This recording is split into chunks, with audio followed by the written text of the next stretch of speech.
Hello, everyone. I hope we are all well. I am so excited for today's live, but before I go any further, I want to invite our guest to make sure that I have her on. Zulaikha, if you are here, please grace me with your invite so that we can kick this off. Once again, thank you for joining us and happy Youth Day to everybody in South Africa. To those who are curious to find out what Youth Day is, please stay tuned in because that is exactly what we will be talking about. I feel like it is so relevant to what is happening in the world today with regards to the Black Lives Matter movement. So please stay tuned and find out a little more about, South African history and what the youth did back in 1976. I'm just waiting on Zulaikha to send me a request and we can kick this off. Zulaikha, if you are here, please send me the request. I'm trying on my side to do so as well. Oh, there she is. Fantastic. Hello to everyone in France. I see people from France are coming in. I see Philippines in the house. Hi, Danielle from the Philippines. I see we have Venezuela. Hi. How are you? Okay, wait.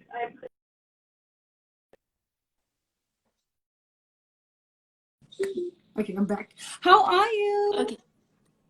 I'm good, thank you.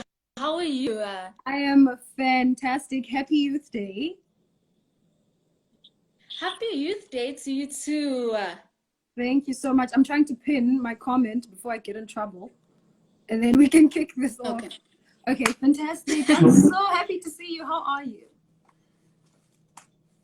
I'm well, thank you. I'm well. How are you? I'm good, thank you. I'm just gonna, give a brief introduction to people who are watching, who are wondering who you are. To everyone, this is Zulaikha Patel. She is from South Africa. She's a young activist who came on the rise when she was only 13 years old. Continuing to just be a voice for the youth. I remember seeing you and looking at your age now, and you're 17 years old. And I was like, how old was she when she led a whole protest in a school? I mean, the bravery that you must have had, back then. For those who don't know, Zulaikha went to a school in Pretoria. I don't know if you still go there. I'm in my matric year currently. Okay, well, congratulations. And I know it must be so tough during this time. But she went to a girls' school in Pretoria where Black girls were not allowed to wear their hair as naturally as it grows out. They were told to tame their hair, if that's the right word. And they all stood up and said, no, we're Black. This is our hair. This is how it grows, and we want it to be that way. You challenged a system, and so that's why I'm so happy to have here today, specifically on Youth Day, to speak about the importance of the youth during this time and the importance of the youth to use our voices, with all these social-political issues that are happening in the world. Why is it important to have the youth here? But before we delve in, Oh, do you have something to say? Yes, it's so important for young people to use their voices and for us to be at the forefront of socio-political spaces, because these are the same spaces spaces that work towards creating an all-inclusive future.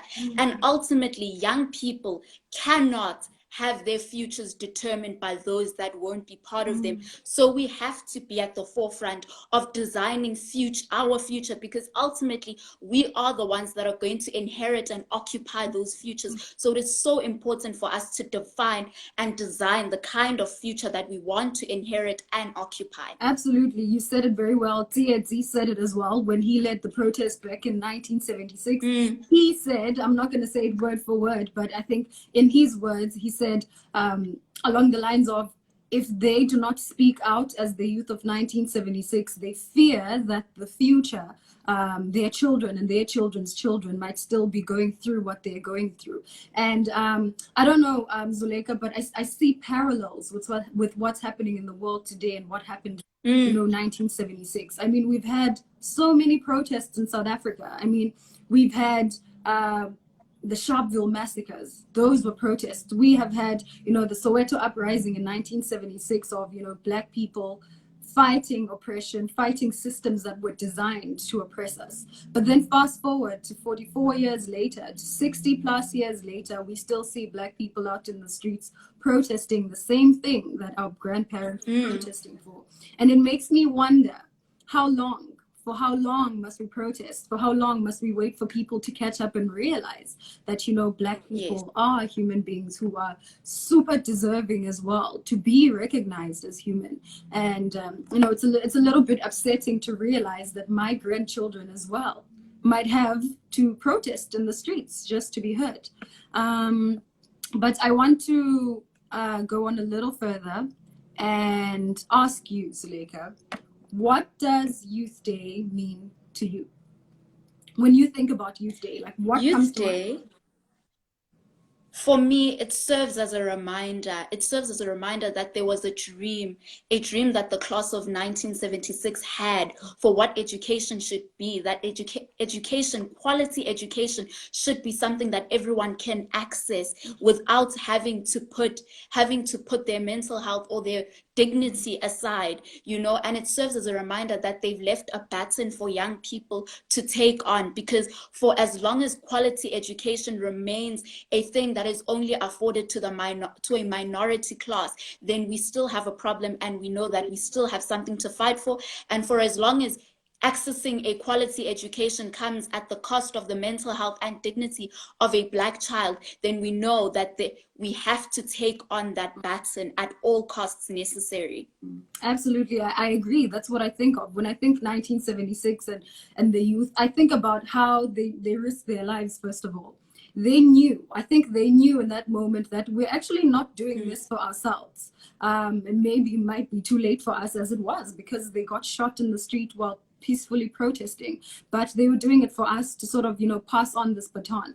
Like you said, I put up a post this morning where I said, it is now our responsibility as today's youth to make sure that the youth of 1976 didn't die in vain.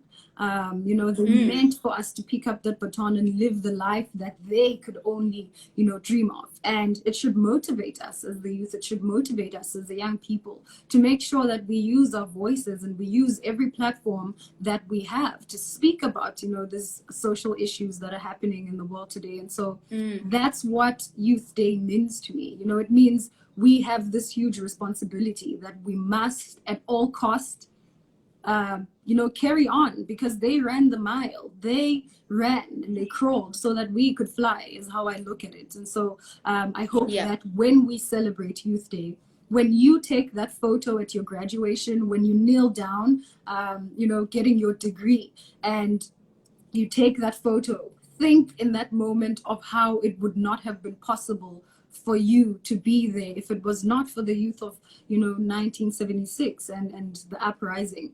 But I want to say this as well. Somebody asked me a question earlier on, I think it must have been a few days ago in an interview.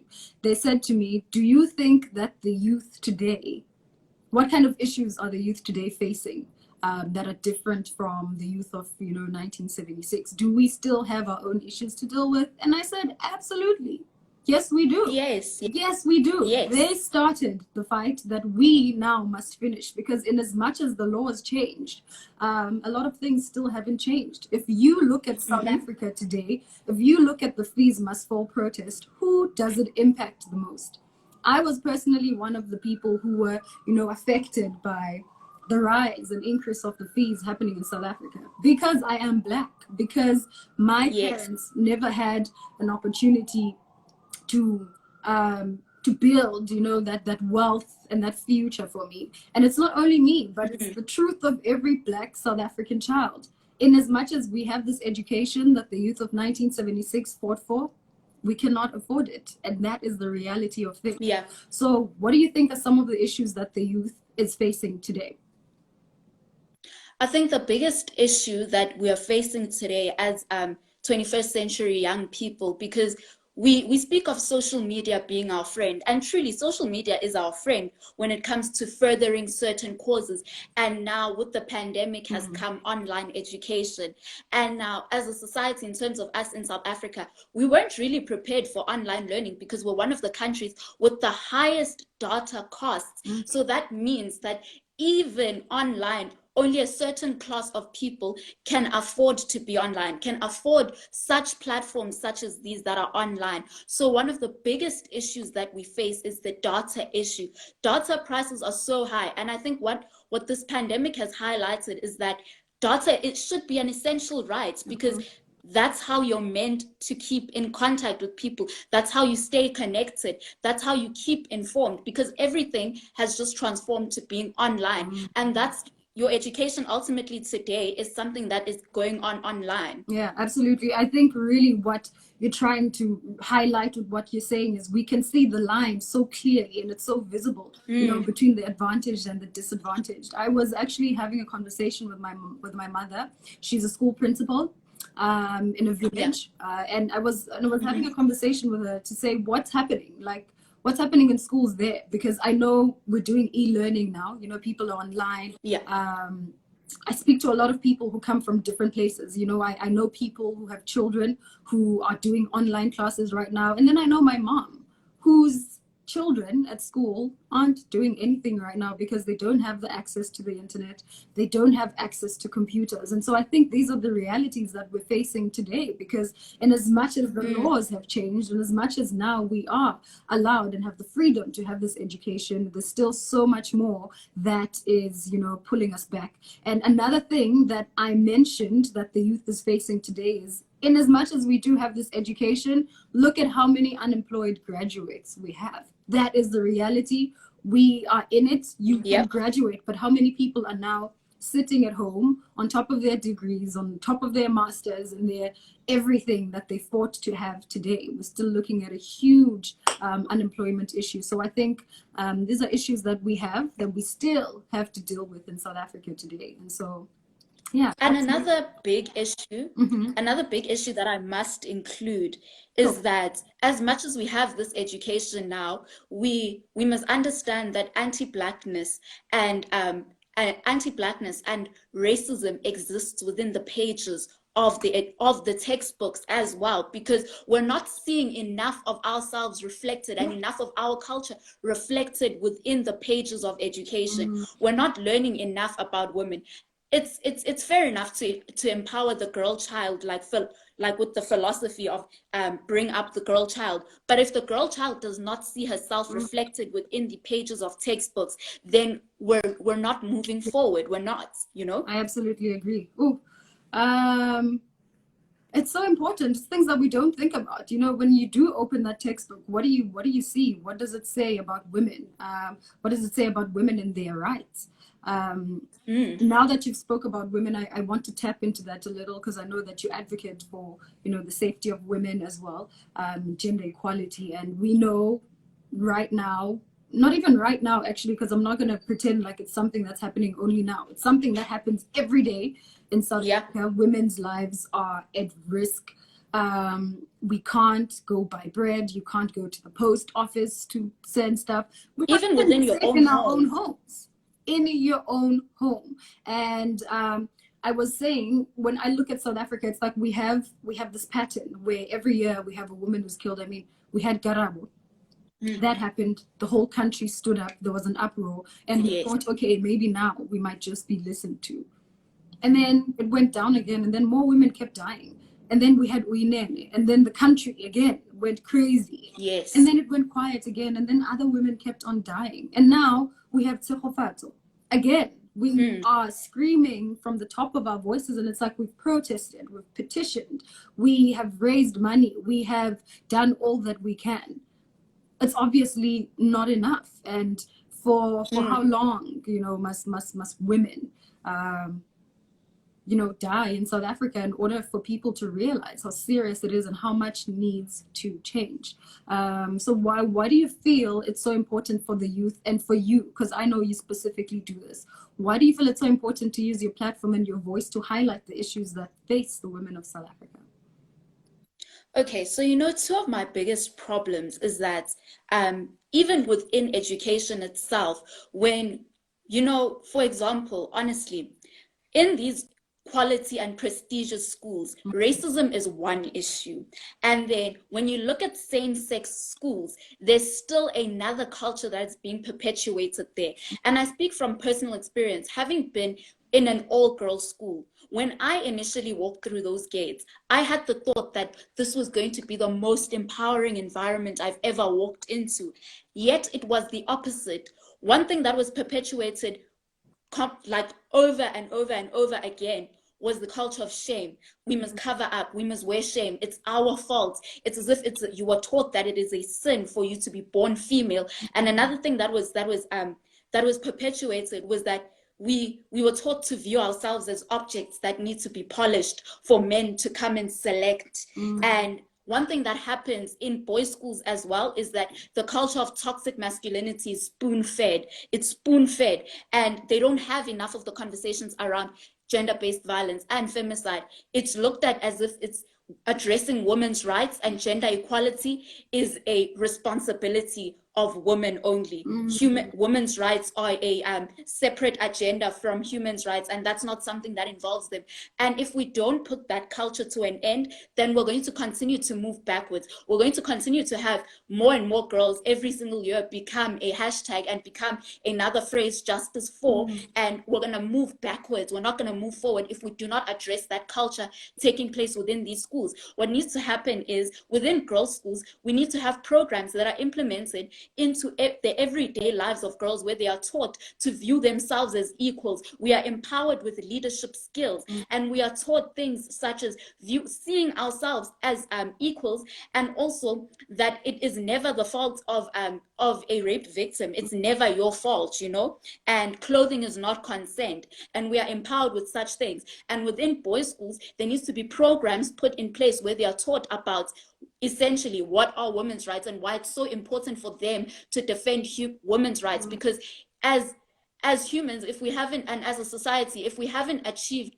basic rights for the majority being women, then we have not achieved the essential agenda of human rights. And if we cannot put these programs in place and put an end to such culture within these schools, then we are going to continue to produce adults who mainly are women with insecurity problems and view themselves as objects. Then we're going to continue to produce male adults who see women as possessions and do not say anything in such situations. I was so appalled after finding out the news of Tshegofatso Pule on Twitter and social media, and seeing the fact that on the same day, not as many men were outraged by her murder, but were tweeting about PS5 on the day. So we really need to bring these issues into light in boys' schools as well, because even for the past 4 years, whenever we would bring up topics around femicide in class, we would be immediately shut down, and it was looked at, oh no, ladies, you're being overly political. And it's like, but this is an issue that affects us as girls. So why aren't we speaking up about this, So we need to put in place such programs within schools, because if we don't, we're going to move backwards. And it also goes back to what you said when you won Miss Essay, when you said that we need to urge perpetrators to do better and be better. We place too much responsibility on women. We ask women, what can you do? This is what you can do. Here are prevention tips. But we never go back to men and say, if men were to sit together right now and reflect and say, last year when the country was outraged by the death of Uyinene, what did you do as a man to change your perception of women? What did you change about your attitude? What conversations were you having when you were together with your male friends? Were you calling out other men who are to be held accountable for certain things? We're not holding men accountable enough for perpetuating such things and this culture and behavior. And that's one thing that needs to change. We need to change the program within schools. We need to include this in the program within schools so that we produce responsible adults, and we need to hold more men accountable for their behavior, actions, and perceptions. Yeah, absolutely. You said a mouthful that I really do agree with, because I feel like we are not holding them accountable enough. They're not holding themselves accountable enough, because Yes. here's as much as they don't do that. Here's an example. There was a hashtag not all men trending on Twitter, and I was like, when I looked at it, I was like, isn't this the time? Isn't this the time where you are supposed to now reflect at yourselves and look within and say, you know, women are dying and we are killing these women, and we need to hold people accountable. And a woman 8 months pregnant, stabbed and hung on a tree. And we have men still saying not all men, you know, are responsible for this, and putting out hashtags. And like you said, tweeting about a PlayStation 5, which for them was much more important than the lives lost of women. And yes, you are absolutely right. Just like racism, patriarchy is an issue. It is found within our constitutions. It is found in the books. It's just there because the world that we live in was built both on racism and patriarchy, you know, just to, it's not protective enough of women, not only in South Africa, actually, but all across the world. Women are suffering and women are dying. And it's like, we always have to come under, and a lot of things need to change. A lot of things absolutely need to be done, and it goes way beyond our voices, but you know, people must actually listen. Yes. I want you to now give me an example of a moment, like whenever, where you felt like voices and protesting have changed, you know, South Africa or in the world. What was one instant where using our voices, you know, changed the world or South Africa? I'll give you an example and then you can go after me.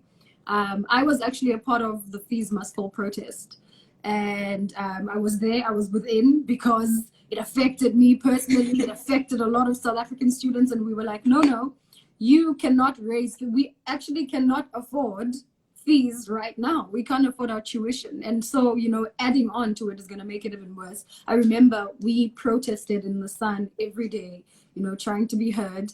And, you know, surely there was a change. Something happened. They did not increase the fees on that year. They were like, okay, you know what, you're right, we're listening. In as much as some people were calling for free education, which is something we will see if it will ever happen. But, you know, it takes a series of events and protests in order for people to be heard. But in that year, when I was a part of the protest, a change did happen because we used our voices. What is an instance for you where you used your voice, or you saw people using their voices and change indeed happened? Okay, so when I first heard of Fees Must Fall, I was in grade 7. And that for me completely changed my perspective, where I was like, here are young people using their voices. I, as a young person, I have a voice and I am in the majority. So it is my responsibility to ensure that I use my voice to change society, and I use my voice to define the type of future that I want to see and live in. And so for me, it was in 2016 when we protested against institutionalized racism within school.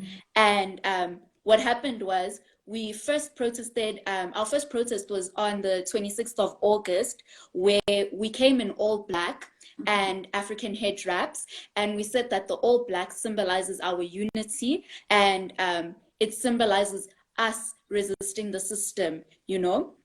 And then on the 27th, that's when we decided to take it a step further, and then we held a small march in the school, and then that's where we were threatened with arrest. And for me, that just showed that there's still so much that needs to be done within the country, and the only people that are left to do it are young people, because we are in the majority and the future is ours to inherit. So that moment for me really changed everything, because at the time when I was shouting arrest us, for me it was a thing of, I said that I don't want to sit 10 years down the line and see another generation of young Black girls walk into the doors of the school and walk the same corridors that I walked and be psychologically and physically abused by the system of institutionalized racism. So it's now or never. Absolutely. Okay, before we go any further, I almost even forgot to ask this because I was so excited to have this conversation. But if you guys have any questions for Zulaikha and I, please drop them on the question box. It's always easier if you put it in that question box because I'm able to see it and we will be answering those questions for you. And another thing I want to remind you guys about is that you can actually take action as a citizen and register to be a global citizen. We spoke a lot about gender-based violence as well, and there's a place where you can actually pledge a global citizen to protect vulnerable women and to fight for their rights. I will actually provide you guys with a link that we will also put on the Miss Universe stories after we're done with this live. You can go there and you will find a link that will send you to the Global Citizen website where you can actually make a change, because it's one thing to speak, it's actually one thing to actually take action and be a part of the change that we actually want to see in the world. So please do that. I don't know, in the comments, they might drop the link in there as well, but I will make sure to put the link in after. So please send in the questions. We will get back to you and answer those questions before we end this live. I want to speak about institutionalized racism, like you said. Have you seen the stories that have been going around about South African schools? Yes. Personally, I've never been affected by that, in a sense that I never went to a mixed school where, you know, there were, you know, Black, white, Indian, and colored people. I went to an all-Black school because I grew up in the Eastern Cape in a village. So when these things came out, it was very, I don't want to say it wasn't shocking. It wasn't shocking at all, because we know the truth of today. We know that, you know, the world is still a racist place. We know that South Africa still is. And as much as we have come so far, we have. I never ever want to say South Africa hasn't come far. I will never ever say that people didn't fight for the freedoms that we had today, because if they didn't, you and I would not be here today. We wouldn't be here today. And so I really want to take my hat off to the people who fought for us to be here. And I want to recognize in this moment that South Africa has come so far. But at the same time, I also want to say we still have a long way to go. And we've seen it in the stories. Like, when I saw those stories and Black students coming up and saying, these are the things that happened to us, and they were different to the things that happened to the white students in the school, it was so mind-blowing to me to think that in 2020, because what I was watching is these were former students coming up to say, listen, this school is racist.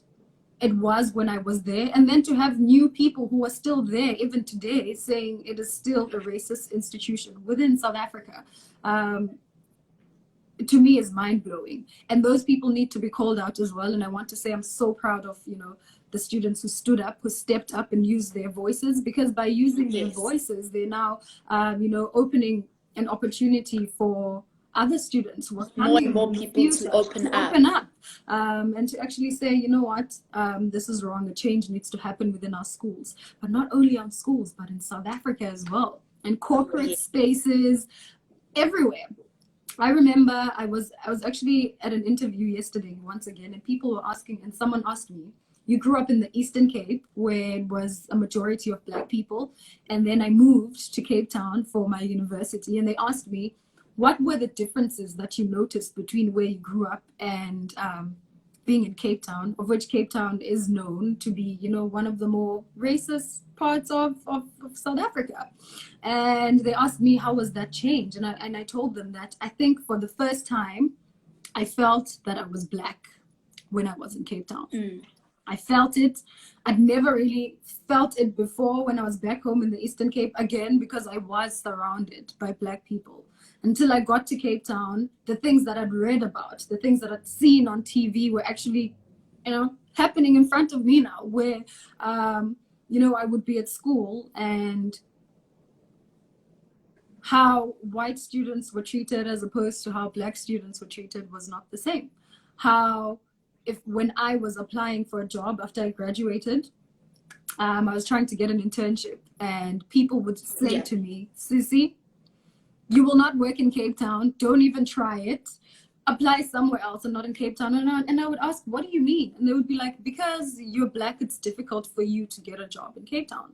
And I decided, you know what, I'm actually going to delve into this and see what it's about. And I would go into every website of a lot of agencies in Cape Town. And there it is. In their websites, you'd see it, you know, a lot of maybe 90% of the staff is white people, and you would have only 2 black people in the company who probably are the receptionist. And, you know, there's not a lot of representation and inclusion, not only in schools, but in the workplaces. And for me, people ask, then what are we supposed to do, you know, to help these situations? And once again, it's calling people out. It's one thing to Yes. put out a tweet.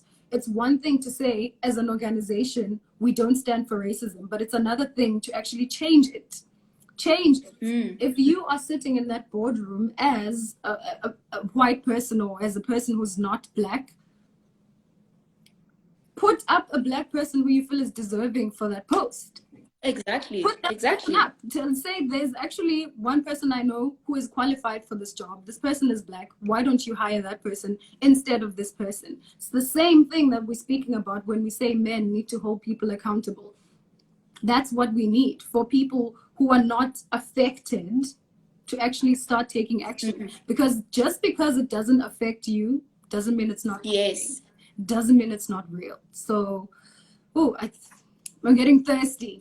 And you know, there's one thing that I've actually been saying, is that today in our society, talking and bringing up racism and fighting for racism isn't just a black responsibility. No. We need more of those that are not affected to come and show up in the conversation, to come up and show up and fight as well, because it's an issue of a violation of human rights for a group of people. So you, as someone who's not affected, what are you doing to ensure that people are don't have their rights continue to be violated? And I remember in school we'd have conversations about race, and you'd hear a vast number of white girls saying, "Oh no, it wasn't our fault. We weren't there." But the issue is that you benefit from what was created when you weren't there. So what are you doing about that? What are you saying when you see people being excluded? What are you saying? So addressing racism and fighting against racism is not just a black responsibility. More white people need to show up to the party as well. Absolutely. And for me, one of the issues that I've always highlighted each time I speak about race on any platform is that we are not going to get anywhere as a country if we don't realize and come to terms with the fact that many of these institutions, which are former whites, former Model C institutions, in that foundation of the institution, the same systems of apartheid are still entrenched within that. And so you cannot possibly build anything inclusive and progressive on top of those bricks if those bricks are still there. Everything will continue to collapse downwards. And so if we don't address the fact that we need new systems in these schools, complete new systems, then we're not going to go anywhere at all. And to address the issue of hair policies, because that's one of the symptoms that comes up of the entire system. You cannot say that there won't be discrimination if there's still a policy. To completely root out all forms of hair discrimination towards Black African hair, you need to eradicate the policy as a whole, because who gets to be the person that sits and decides how hair should be maintained, how hair should be styled, what type of hair texture should be seen as applicable for this sort of institution? In creating the policy, you already ultimately bring forth discrimination, and there will always be discrimination if there's still a policy, because obviously people are going to be left out in the drafting of that policy. So the only way to ensure that there won't be hair discrimination is to completely eradicate the policy. Absolutely. So what we are saying is dismantle dismantle everything that we know, dismantle all the systems and build new ones, because what you cannot do is to put a band-aid on top of a wound before you can clean it, because what Yes. happens is that that wound becomes infectious and it starts rotting as time goes by. And that's why things are falling apart, because that's what we are doing. We are putting a band-aid on top of a system that is rotten deep on the inside, and so we cannot heal and we cannot move forward until we dismantle all of the systems and build new ones that are more inclusive, to a new inclusive South Africa and to a new inclusive world, for that matter. Yeah. Absolutely, I will agree. I want to go to the questions now, because I don't want people to feel Yes. like we are... Oh, somebody said, how do we get involved? I think, for one, like I said, I'm going to put on information about Global Citizen, on how you can become a Global Citizen, how you can sign petitions, how you can pledge, and how you can actually use your voice as the youth to speak about things that matter, how you can continuously educate people around you about these issues. Because if we are in spaces and we don't continue to educate each other, then we are completely failing each other. And so I think that's how you can get involved. Watch the Miss Universe slides and watch mine as well. I will be sharing information about Global Citizen and how you can get involved. So yeah, how do men get involved? Like we said, I think you might as well tell them again, Zulaikha, on how they should hold each other accountable. I think he might have missed that. How men get involved. Firstly, it's not enough that you say not all men. The culture is, you are still taught a specific culture when growing up. What conversations are you having with your sons? What conversations are you having with your male friends? Who are you calling out? Men can get involved by actually protesting with women when women protest, speaking up on women's rights, the importance of women's rights, because women's rights are human rights, and holding each other accountable and having the right conversations with your sons, because boys will not be boys. You need to have the right conversations with your sons that women are not possessions. Absolutely. And another thing I want to add on is that men need to believe women, first of all, when they say they have been wronged. Believe women. Don't say, okay, but, okay, but what did she do though? Okay, but what? No, the first instinct, you should believe the person and stand by them when they say that this happened. And again, hold people accountable. So that's how men can get involved. Like Zulaikha said, it's not a woman issue only. It's everyone. It's a humanity issue. Yeah. It's everyone. Okay, here's a question for you, Zulaikha. How did you navigate the racism you experienced from your white peers? Okay, so what I did was I had conversations with them. I literally had conversations with them. I remember a girl said the N-word, and then I called her out and I said, you can't say that. You cannot say that. You cannot say that at all. And then she asked me why. And I was like, because this word is a symbol of my oppression as a Black person, and it is derogatory. And I had conversations with them, because also what we need to understand is that racism is also taught within these homes, within their families. It's something that is taught, So we need to encourage conversations with them whereby we actually push them to a point whereby we push uncomfortable conversations, and they're ultimately forced to unlearn what they've been taught. And they need to understand. And I've always said to my white friends, understand and own your white privilege. Understand it. That's the only way that you and I can have more conversations, is if you understand where you lie in society. Having conversations with them, uncomfortable conversations. Absolutely. That is a fantastic answer. And absolutely, speaking on white privilege and not denying that you have it is the first start of how you can actually get involved. Let me see if we have another question. I'm actually not wearing my contacts, Zulaikha. Do you know that is such a huge mistake? That is a huge mistake. Okay, here's another one. Somebody says, how do you feel about what is happening in America? And I'm guessing that's the Black Lives Matter protests happening at the moment. I mean, like I said, I went to join one of the protests. I think it was last week when I went. And like I said, it's like parallels of what's been happening in South Africa for a very long time. That's how I feel. I just feel like it's history repeating itself. I just feel like the more things change, the more things stay the same. And yeah, that's how I feel. And go backwards as well. Yeah. For me, how I feel, it's not just an American issue. It's not an American issue.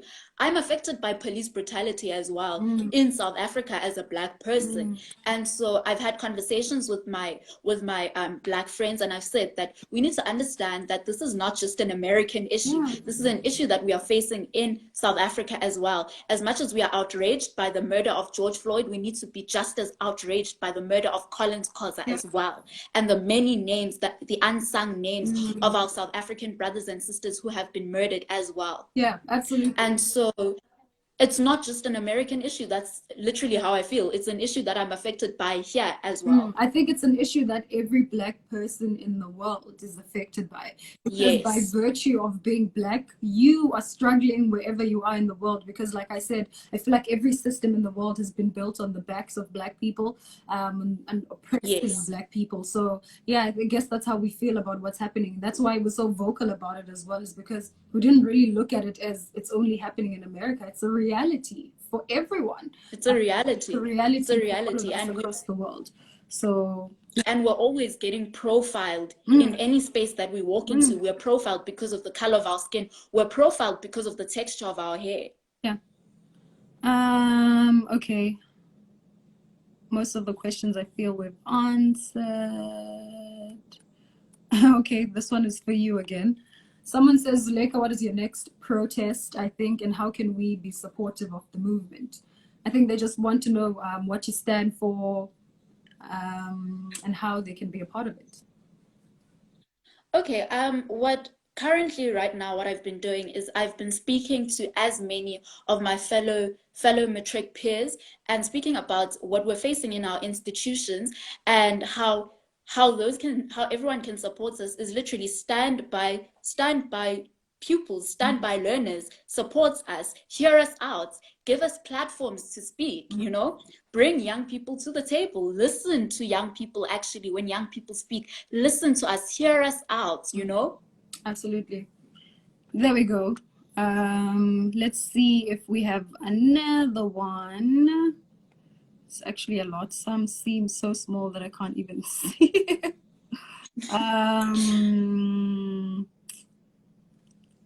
I know. This is a difficult one to answer because someone says, what do you believe is the solution we need to resolve issues of racism? It's been going on for centuries. We are tired. We're tired too. I'm tired too. And honestly, we're all tired. It's such a difficult one to answer because these are questions that I have myself, because like I said, we've protested, we have signed petitions, we have done everything, but how do we get to the root of the problem and how do we resolve this? And for me, I wish, you know, when I speak, I hope that the youth is listening, not just Black people, but white people as well. Yes. Here's why I say this, Zulaikha. Whenever we speak about June 16, it feels like a Black people thing. But it's not. It's not a Black people thing. It's where everyone in South Africa should be listening. And here's why I say this. We always say the future is in the hands of the youth. And when we say the youth, we don't only mean the Black youth, but we mean white, colored, Indian, everyone. And to everyone, colored is actually allowed in South Africa. To everyone else who's probably watching is thinking, what did she just say, colored? No, it's actually a group of people in South Africa.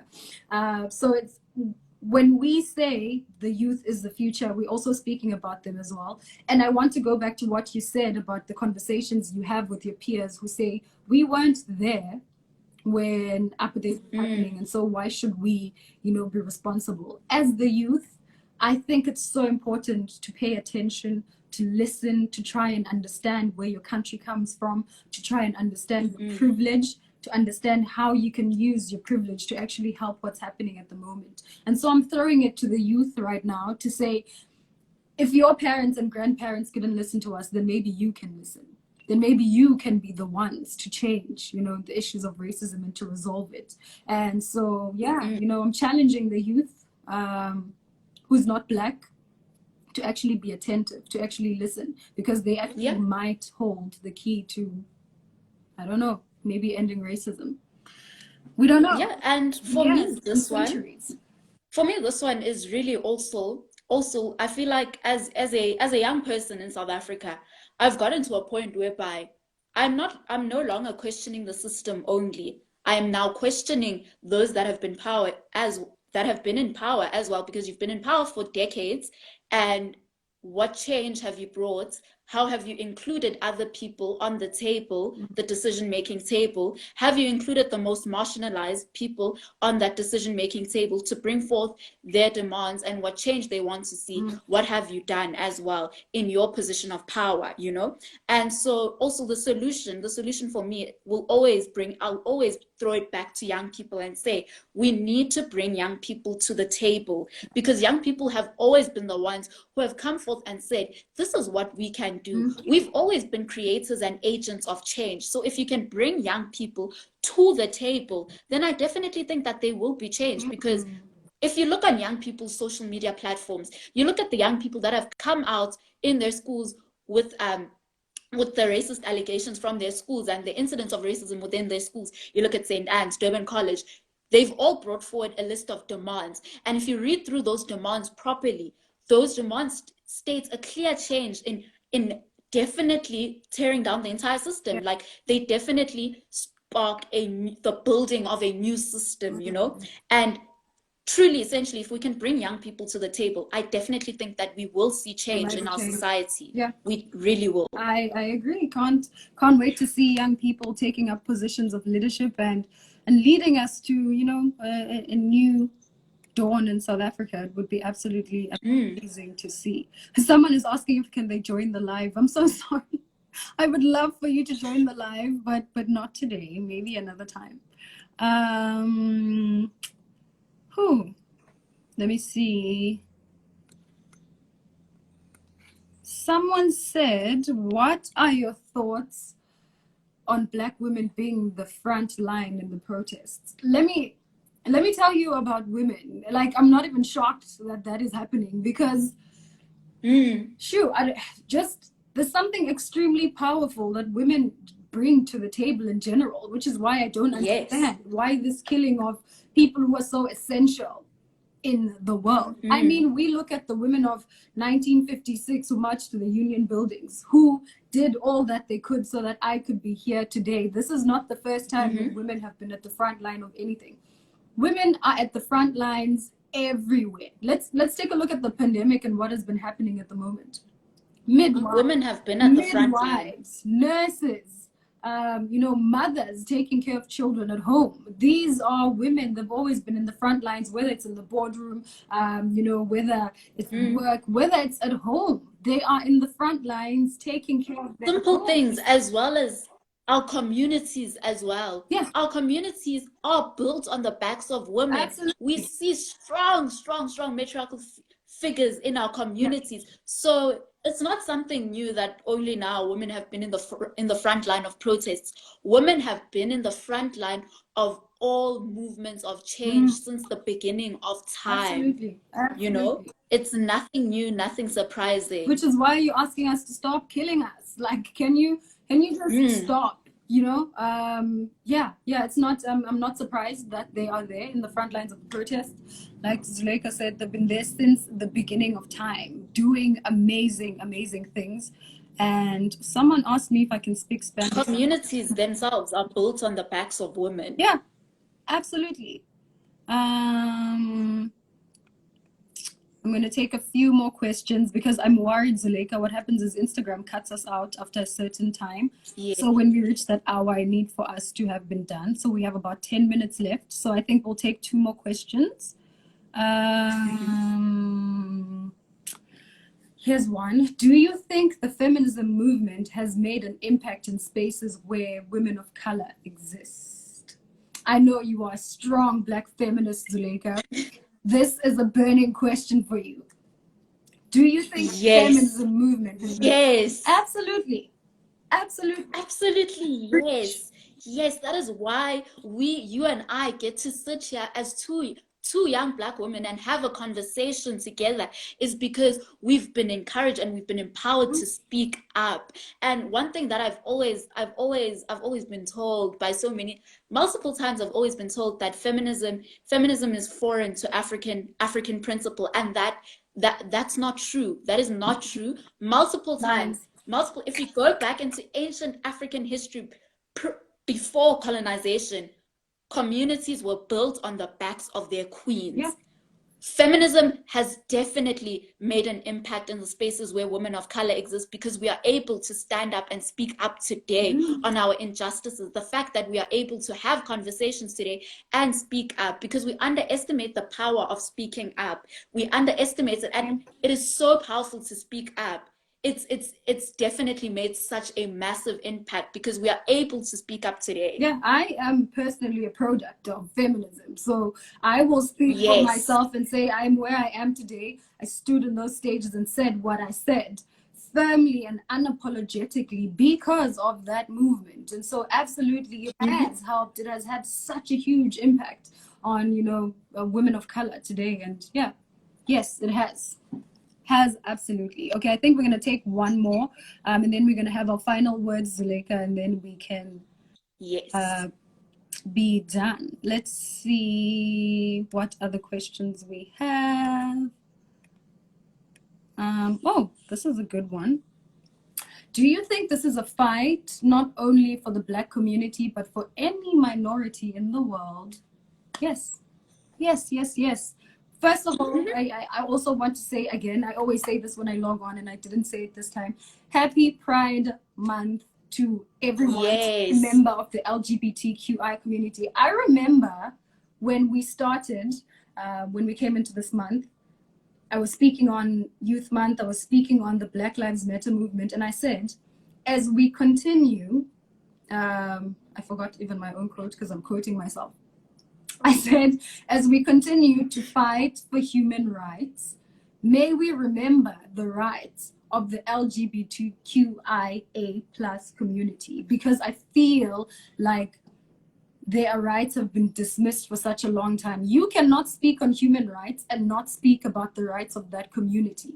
You are wrong for doing that. And so, yes, absolutely, this fight does speak to that community, because it is a community whose rights have been dismissed for such a long time, and their rights are still being dismissed today, and we say no to that. And dignity. And we say absolutely no. We fight with them, we are with them, and we stand with them. So yes, absolutely. When we speak of representation, when we speak of inclusion, we are speaking to that community as well. So yeah, absolutely. Absolutely. I absolutely agree as well. I mean, you've worded it perfectly. Like, I would be repeating what you're saying. Definitely, the fight is for all those that are marginalized as well. Yeah. So I hope that answers your question. That was the last one that we're taking, because we are, running out of time, and that makes me sad because I'm enjoying this conversation so much. Okay, Zulaikha, I want you to give me your final. What do you want to leave us with today? Just give me your final statement. Just wrapping up this whole conversation. Okay. Firstly, the youth of 76 has left a baton. Today, we honor them, and we must understand a luta continua.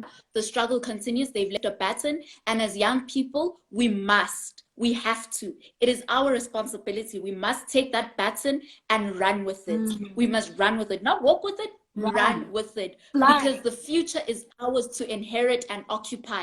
And so we must do everything in our power to ensure that that future is one that is inclusive, one that is equal, one that is gender inclusive, one that is race inclusive as well. And we must ensure that in the future to come, young children do not have to abandon and disrupt their childhoods to become leaders of movements, to become activists, to fight injustices that we are currently fighting. So we have to do everything and all things possible to continue that fight. And also, don't stay silent. Silence is, you are just as guilty for being silent, And then just on the issue of speaking up as well, we as young people, we have to speak up. And when we speak up and we disrupt the system, it is equally our responsibility to recreate. We cannot disrupt the system if we're not prepared to recreate. So when we disrupt it, if we say we are disrupting systems that uphold colonial standards, we must be prepared to recreate systems that are Afrocentric and all-inclusive. So we have to recreate, and on top of that, bring young people to the table. To the corporates watching this, bring young people to the table. That's the only way things are going to change, is if you bring the creators and agents of change to the table. Absolutely. Thank you. Ooh, goosies, literally goosebumps. Zulaikha, I absolutely loved doing this with you today, and I hope that we can do something like this again in the future. I hope that you continue. Definitely. I hope that you continue using your voice as loud as you can. Scream to the top of your voice until somebody listens. Light that torch and make sure that it lights other people's torches as well, and that they too can be inspired to step up and, you know, just to do the best of their abilities. There's nothing more that I will say that you haven't said yet. You know, the future is indeed in the hands of the youth. So give everything to the youth. Give them these opportunities, because they are the future. They know where we are headed. Give them the proper resources, and you can see amazing things that they can do. I mean, we saw it back in 1976. Definitely. We still see it again happening today. So thank you so much for joining Zulaikha and I, guys. Actually, if there's one thing, I should add, is that we misinterpret change to be this massive thing. But honestly, it begins in your small. No act of resistance goes unnoticed. No act of resistance goes unnoticed. And so truly, it begins in your own community. Mobilize, have these conversations within your own community, and you'll see amazing things happen. Absolutely. Yes, she said it. Start small. This actually brings me back to something someone asked me when I said take up space, what did I mean? And I said to them, when I said take up space, people usually think it's at a world stage, and people usually think it's about something massive, and it's not. You can take up space anywhere. You can take up space in your home, you can take up space in your classroom, you can take up space in corporate spaces, just wherever it is. The smallest that you can do it, because small pieces help out a bigger part of the struggle and of the fight. And so, you know, start today, start small, start growing, and start involving other people. So yeah, that's all from us. Thank you, Zulaikha, for being a part of this. Thanks to you guys for participating. Thank you so much. Thank you for your questions and your comments. This was absolutely beautiful. And lastly, I want to say again, Happy Youth Day, South Africa. I hope you take this time to reflect. I hope you take this time to plan. And I hope you take this time to pick up the baton that the youth of 1976 left us. Pick it up, run as fast as you can, and make sure that you fly. Thank you so much, Zulaikha. Bye, Queen. Thank you so much. Bye, everyone. Yeah. Thank you.